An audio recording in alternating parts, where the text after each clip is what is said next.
परमात्मा आगे बढ़े। आगे पता चला गैया पड़ी हैं मूर्छित, बछड़े पड़े मूर्छित, भगवान की आंखें भर आई। परमात्मा ने पूछा ये कष्ट कैसा है, ये गायों के ऊपर ये दोहन कैसा हो रहा है। सारे ब्रजवासी रोने लगे, हे कान्हा हे गोपाल, हे नंद के लाला। गाय पानी नहीं पीती, डर के मारे पानी में जहर हो गया है। कैसे? तो कहा एक राक्षस काला नाग आ बैठा है इस पानी में। जो भी गाय पानी पीती है वो पानी से पीते ही मर जाती है। इसलिए सब गाय घबरा घबरा कर पानी के लिए तड़प तड़प के मर रही हैं। हे केशव कुछ करो। भगवान ने उसी समय अपनी जान जोखम में डाल दी। महाराज यमुना में कूदने के लिए जिद करने लगे, पर बलराम जी ने कूदने नहीं दिया। बड़े भाई का मान रखा, परमात्मा जिद करके नहीं कूदे।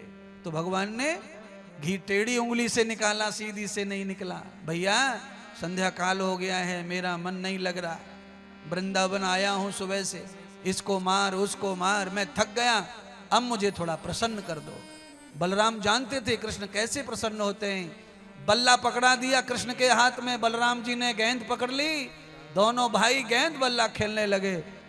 बलराम जी ने गेंद मारी, परमात्मा ने सीधा बल्ला घुमाया और गेंद सीधी पानी में, यमुना में, पाताल में गिरी जाके। अब गेंद पानी में गिरी तो मित्र श्रीदामा गेंद मांगने लगा, हे केशव मेरी गेंद मोकू दे। अरे मेरी तो मां मार डालेगी, गेंद नहीं पहुंची घर पे तो तूने मेरी गरीब की गेंद पानी में डाल दी, मेरी गेंद लाओ। भगवान श्याम सुंदर जानते हैं, गुरु से कपट मित्र से चोरी, या हो निर्धन या होगा कोड़ी। आज भगवान ने समझ लिया कि ये मित्र की गेंद ही उसका सर्वस्व है, क्योंकि उसकी रुचि उसकी तृष्णा गेंद में है, और मैंने अगर उसकी गेंद नहीं लाई तो ये मित्र के साथ दगा हो जाएगी। गेंद के बहाने परमात्मा कूद पड़े और सीधे वहां पहुंचे जहां कालिया नाग की पत्नियां दोनों कीर्तन कर रही थी श्री ठाकुर जी का। जाकर अपनी भक्तानियों से भगवान मिले और मिलके भगवान ने पहले भक्तानियों को आशीर्वाद दिया, सौभाग्यवती भव। अब ये सिद्ध हो गया कि सौभाग्यवती कह दिया है तो दुष्ट कालिया का मरण तो टल गया। पत्नियों में ये खूबी होती है, स्त्री में ये खूबी होती है कि अगर वो सदाचारिणी है तो वो पति की रक्षा कर सकती है, पुत्र की रक्षा कर सकती है, परिवार की रक्षा कर सकती है। और इसका उल्टा अगर उसमें गुण है तो फिर दुनिया में कोई भी किसी भी चीज को वो नहीं छोड़ सकती है। इसीलिए माताओं में सर्वश्रेष्ठ शांति और सदाचार की बहुत गर्ज रहती है, वो होनी चाहिए।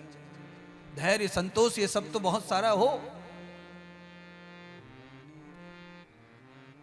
तुम जल्दी से चले जाओ लाला, तुम अति सुंदर हो, हमारे घर में तुम्हें हमारा पति देखेगा तो डस लेगा।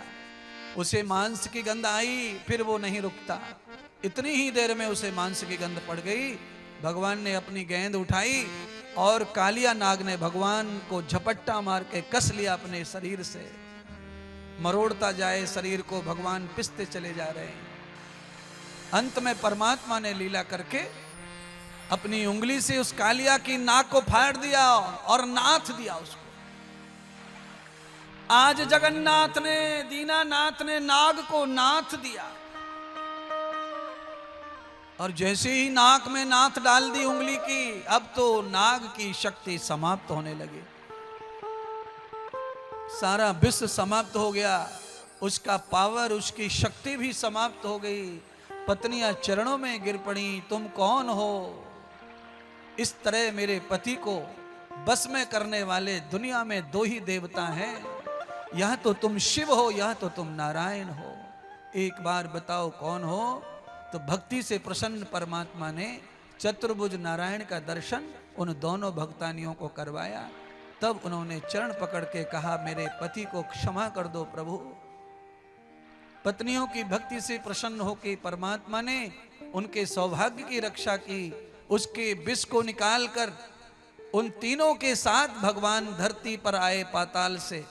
आते आते भगवान जब बाहर आने लगे तो नाग के ऊपर चढ़ गए। पैर से नाचने लगे बांसुरी बजाकर परमात्मा।